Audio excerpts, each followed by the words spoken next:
Slam Pigs podcast for the first time ever since 2016. The very first time we're ever live at an actual wrestling show, backstage, meeting the boys. Whole new ballpark for us. Michael, what's going on?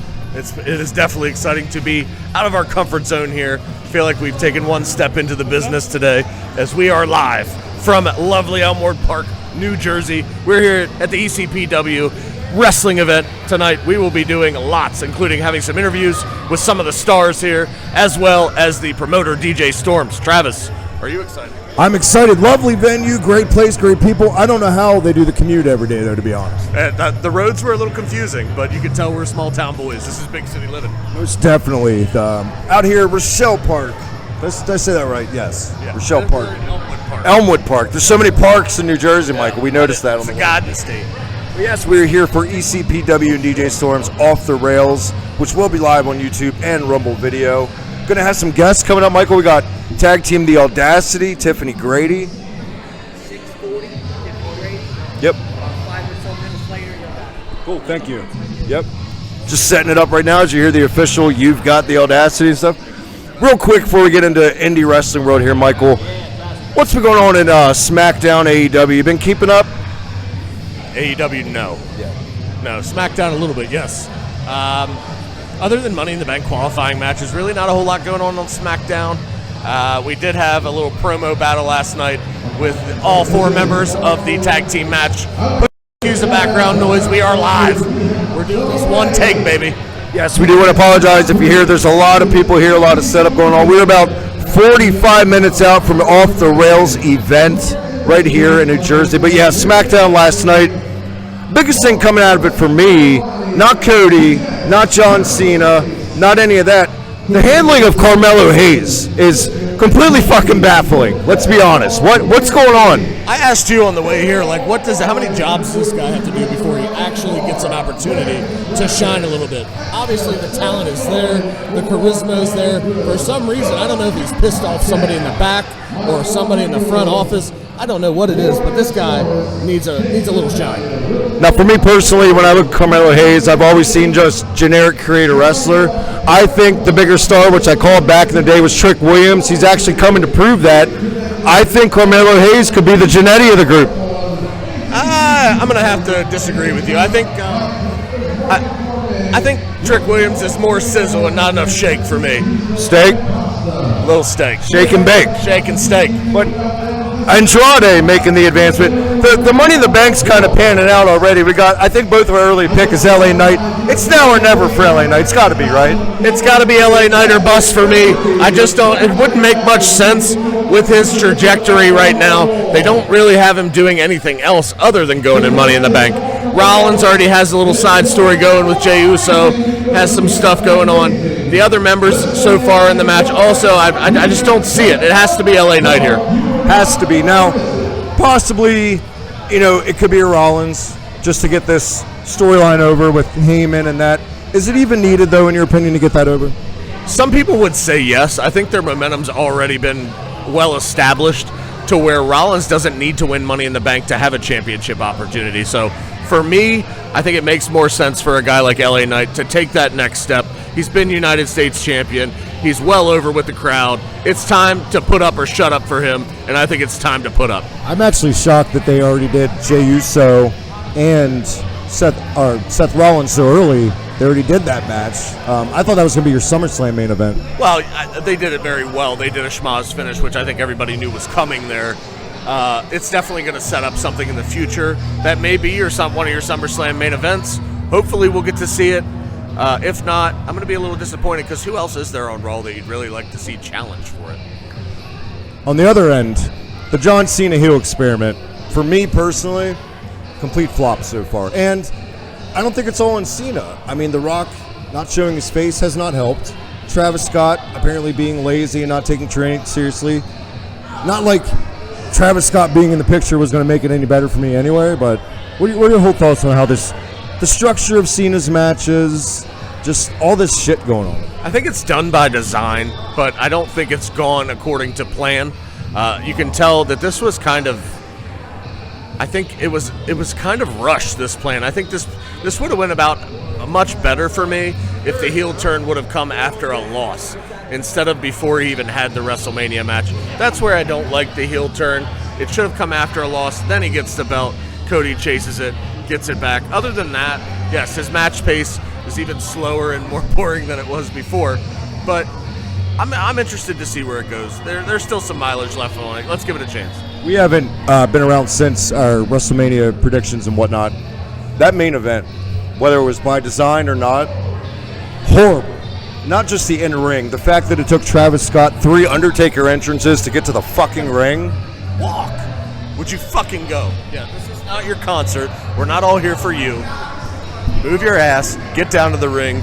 You made it even more awkward than it needed to be at the time, as far as I'm concerned. And to me, Travis Scott is the epitome of wanting to be a part without doing the work. And from what I'm hearing, he's not putting in the work. He thinks he's just special.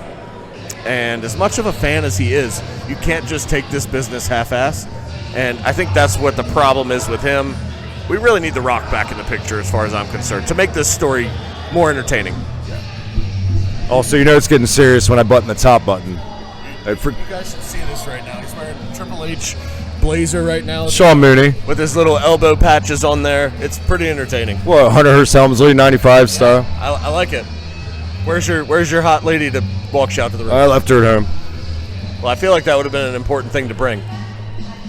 If this episode seems a little off, we're just processing everything that's going on behind us right now that you guys can't see. We've got about, I'm going to say almost 150 people here. Showtime is at about 30 minutes. In about 10 minutes here, we're going to have local stars, The Audacity and Tiffany Grady, who are performing tonight. Going to interview them in a little bit. Thought we'd knock out some modern wrestling talk. We're a little lax on our episodes lately. Busy, boys. Honestly, it hasn't been a whole lot to really discuss. Just a bunch of jumbled pay-per-views put really closely together with no real meaning or point other than for them to make money. Exactly, and it seems like more and more the theme, the TKO merger.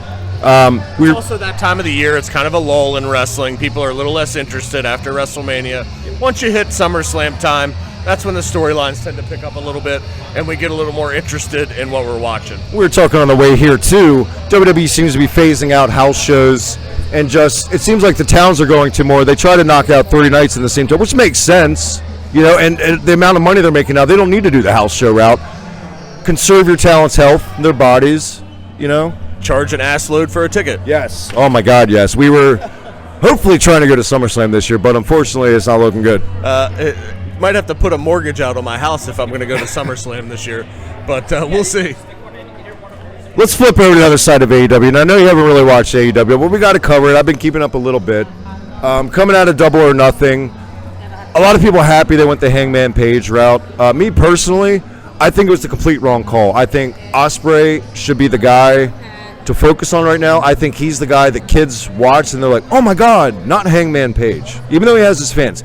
The thing is, the same people that have been watching Hangman Page for the same years are the same fans that are going to keep. It's not going to bring in new eyes, but I think Ospreay is that kind of caliber performer that could do that, and I think it was a bad call. Look, I'm not going to rain on your parade, but I've never been the biggest Will Ospreay fan. I've never been the biggest Hangman Page fan. So for me, I could give a shit less about who won that match. Fair enough. On the other end, people can disagree with us if we want. We really don't give a fuck. The ungodly, awful decision to go with Mercedes Moné, champion versus champion. Only one belt on the line. Beating Jamie Hayter clean. Now, the biggest question I have coming out of that, where do they go from here? Where does Jamie Hayter go from here? Now, of course, you got Thekla coming in. That'll get you one pay-per-view. But as far as I see right now, Jamie Hayter's damaged goods. Well, if we're going by AEW's previous commitments to their female talent, what this means for Jamie Hayter is probably a nice long vacation from television until came back. Until they can figure out what to do with her once again. As you can see, long-term booking and storytelling in that company seems to be lacking quite a bit. I feel like it's gotten a little better. Obviously, Tony is finally accepting help. It's starting to show a little bit in the TV, but not that much. As far as All In Texas, a lot of the cards panning out. I'm not excited for Okada and Omega. I think they're both past their prime. Obviously, coming back from diverticulitis is always going to be rough. But Okada, let's go down to Okada. 5 years ago, probably we would both say the best wrestler in the entire world was Kazuchika Okada. Everybody wanted him. It was the great bidding war for Okada. Was he going AEW? Was he going WWE? Was he going to stay in New Japan? He made the move to AEW, and I feel like we're seeing why. Now, it's a fine line between washed and phoning it in. What do you think it is? I lean more towards the phoning it in for me. I find it hard to believe with the little amounts of time that he's had to work in AEW that he really could have deteriorated that much in the ring in 5 years. Yeah, I don't know. I also personally feel like he's phoning it in, but on the other end too, he's no spring chicken. I mean, he's not 25, but let's be real. He could do more than what he's given us here. I'm not saying that he's a terrible worker or anything, but this isn't the same Okada we saw in NJPW. Does Okada and Omega in 2025 do anything for you like it did in 2014? Of course not. And Why is that? The problem is that it should. It should have more value than it did in 2014, but the problem is that AEW has not showcased them enough to make and give us a better understanding of their history to make us care about this feud as much as we really should. Tony's going to do what he always does. He's going to try to cram it all into 2 vignettes, expect people to catch up on 10 years of history, and they're going to have the match, and the next day, nobody's going to be talking about it. It's just going to be another match for them, unfortunately. I mean, I know everyone's raving about the pay-per-view they just had. Was it Double or Nothing? They're saying how great the pay-per-view was, but is anybody going to remember that pay-per-view in 6 months? No. Does anybody remember, like, one of their pay-per-views from over 6 months ago, other than Wembley? Probably just Wembley. That's what I'm saying. This is the problem with AEW. They make matches, they don't make moments. They don't make memories. This is what WWE does. There are those memories in your head from WWE. Still, from recent time. I mean, we were at WrestleMania 40. That memory will be stuck in my head for life, watching Cody finish the story. What can you say that really compares to that in AEW? So for where I'm at with both companies, both have their flaws, definitely. Saturday Night's Main Event was a giant goddamn commercial with very little. So I feel like if you took everything AEW is doing, right, too much action, not enough emphasis on storytelling, progression, and you took WWE's not enough action, too much commercials and storyline, and you just found that balance, you'd have 2 perfect companies, right? I agree. But on that note, Travis, I think it's going to be about time for us to take a little break, and when we come back, we are going to have some live interviews with some young talent here from Elmwood Park, New Jersey. ECPW's Zone Tag Team, The Audacity and Tiffany Grady. When we come back right here, Slam Pigs Podcast. Stick around.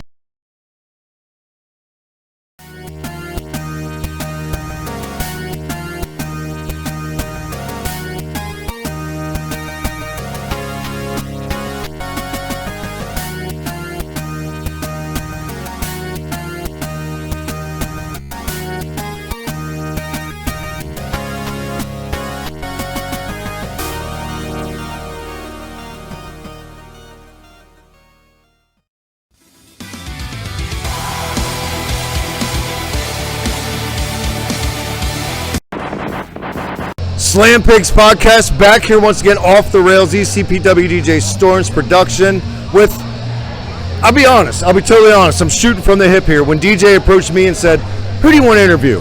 Immediately, The Audacity, the Casey Jones mask, the whole presentation, the in-ring, everything. You guys are it. You guys, if I had to go on a limb, within the next 2 years, the next breakthrough tag team on national TV, these guys right here. Guys, thank you so much. And I'm not just saying that, thank you guys so much for doing this real quick. I know you guys are super busy right now. Quite the event that DJ Storms put on. Tonight, your opponents, what goes into mentally preparing for a match on this kind of stage and whatnot? Just making sure that you're prepared physically because, the in-ring is the natural part. You know what I mean? You just want to make sure your body's conditioned properly. You want to make sure you got your reps in and just be mentally prepared out there. You should be fine as long as you know how to fight. You're good. Absolutely, and something like this, I'm going to be honest, this is our first Texas Tornado style match, so it's going to be pretty unpredictable out there. It's going to get nuts like Mid-South in 86 tonight. Texas Tornado rules. When you guys lifelong wrestling fans growing up, or just kind of something you fell into, you were good at? Yeah, definitely lifelong wrestling fans. I pretty much don't remember a time where I wasn't watching wrestling. I do remember my first vague memories of wrestling was seeing on TV, and I believe the first match I can remember was when Papa Shango made the Ultimate Warrior throw up. It's like the first memories of wrestling that I came along with, and I never stopped watching it. Nice. Same with you, assuming? Same thing. I remember Slaughter and Hogan, and I remember Hogan being busted open and everything, and I was hooked after that, you know. Real quick, funny thing. There's a challenge. Watch the WrestleMania 7 main event with no sound. Brutal. Just like WrestleMania 3 main event, no sound, brutal. No, don't do that to me. Don't do that I to was me. definitely the same way. I think we all came up in the same era, early Yep. 90s, late 80s. Yep. Love that time. I wish, not to shit on AEW or WWE, but we'll never get a time like that again in our lifetime, I feel like. It was just the most entertaining. Like everything was so like it was just perfect. It was just like no, you didn't know anything about backstage or the drama. You just saw what's on TV and you loved it. You know? Exactly. Yeah, larger than life characters. That's kind of like what we styled our style after. You know, the '80s style, the '90s style. That's what we grew up on. Why change it? You know what I mean? Besides the obvious, it's badass. What goes through your mind to the Casey Jones masks? Is it just something like, man, that looks so cool, it would be perfect fit for wrestling? Yeah, it was just like a lot of people weren't, trying to stand out, and I figured I actually had my mask for a long time, and when the old promoter asked me, "What do you guys want to address as?" And I just remembered we had these masks, and I remember LOD had the big spikes and everything. I'm like, we're not as big as LOD, so we'll cut those things in half. You have one, I'll have one. We'll rock those to the ring and carry the hockey sticks and do the whole thing. You got to go for the whole the over the top. If you want to get noticed, you just got to go over the top. So, Agree with that sentiment? Yeah, basically that. And I switched my mask up recently just so we're a little different. I have a black mask right now, and got the big shoulder pads and all that. And yeah, it was just like we loved when we were younger. We loved watching like Ninja Turtles, X-Men, and all that stuff. So like, obviously, as we became superheroes, supervillains, like we wanted to kind of look for one too. Real quick before you guys get out of here, put you on the spot. Legion of Doom, Powers of Pain, or Demolition? Legion of Doom. LOD. I'm the odd man out. I'm a Demolition guy, but I respect the answer. I love LOD.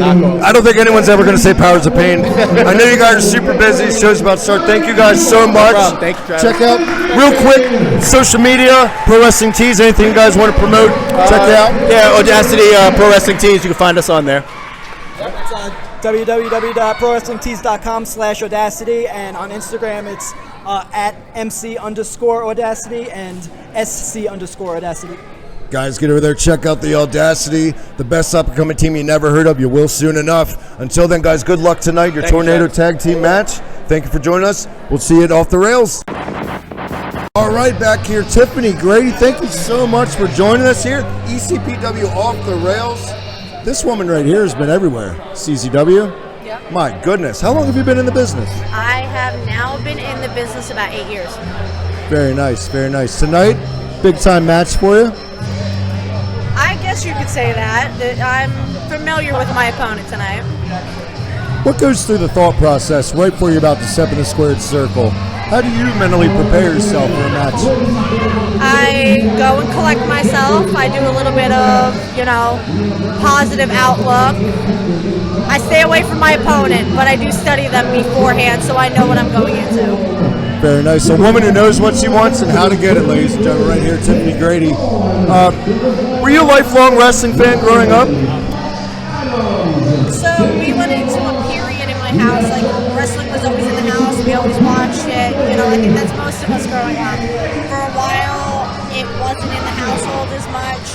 We went through a time where we couldn't really afford that, so it was always around, but I came back to it as I got older. Very nice, very nice. A lot of people here tonight for the event. Don't really have a format, so excuse the Wild West production here. My co-host and I drove, I think, almost 5 hours to be here tonight. Maryland boys, probably not the best hat to wear up here. I wouldn't suggest that out here. I definitely wouldn't, sorry. Well, thank you so much for your time. I know you're very busy right now, Tiffany. Of course, I have to get this done, I have to beat my opponent, I have another opponent to beat right after this. So. For those that want to follow you on social media, any stuff like that, where can everyone catch you? You can look me up on Instagram. It's at Tiffany Grady. It's TIPHANIGRADY.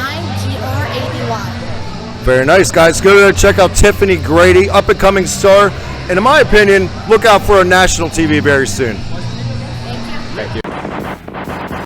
Slam Pigs podcast back here from Off the Rails. Look who I found.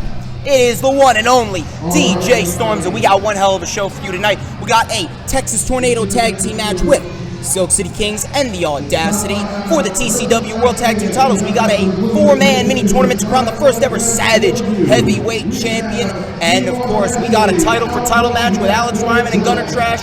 Winner leaves both as Rescue Mania and ISPW Heavyweight Champion. And this guy's going to be on commentary throughout the night. People, if you're not watching it, you better go over to my YouTube channel right now because it is going to be absolutely glorious. The Blazers are out in full force. Slam Pigs is in the house. 6 years, long time coming. Look at that right there in living color, in the flesh. Thank you so much, DJ, for having us. This wonderful event. They can't see it right now, but I assure you we're going to have tons of clips up on the channel. Keep you up. Stick around. The Audacity, Tiffany Grady coming up soon. Right here, the man himself, though, DJ Storms. Real quick, Michael and I were just talking a little bit about what's going on in AEW and WWE, excuse me. And to synopsis it real quick, I think right now, WWE is all commercial, not enough action. AEW, too much action, not enough emphasis on actual storytelling, and getting a little better. Well, I made the comment, I think if you took the best of both companies and molded them into a hybrid, you'd have the perfect company right now. That is absolutely correct, and that's exactly what I'm trying to do. This is my second show, and we are going to give you a show to remember. I'll tell you this. One thing that I pride myself on, especially with these shows, pro wrestling done right. Amen. Well, from ECPW and Off the Rails, once again, DJ, thank you so much for having us. And look for an official episode coming up with this guy. We're going to go full length in the near future. Stick around for that. Talking about everything in the modern world of pro wrestling. Until then, let's go off the rails. And unfortunately, guys, things were very hectic as soon as the show racked up. We had to pack up and get out of there. Not on us, not on the promotion. That was on the rec center. But what an amazing experience this was. Want to send a special thank you to DJ Storms and all the talent involved with ECPW. My brother Michael and I had a hell of a time. One of the coolest things we've ever done in our life. Childhood dream fulfilled. Signing an autograph for little kids was fucking weird. I don't think I ever get used to that. But yes, we will be back in the fall for ECPW's Battle with the Barrow 2. Until then, for Michael, I'm Travis. See you later.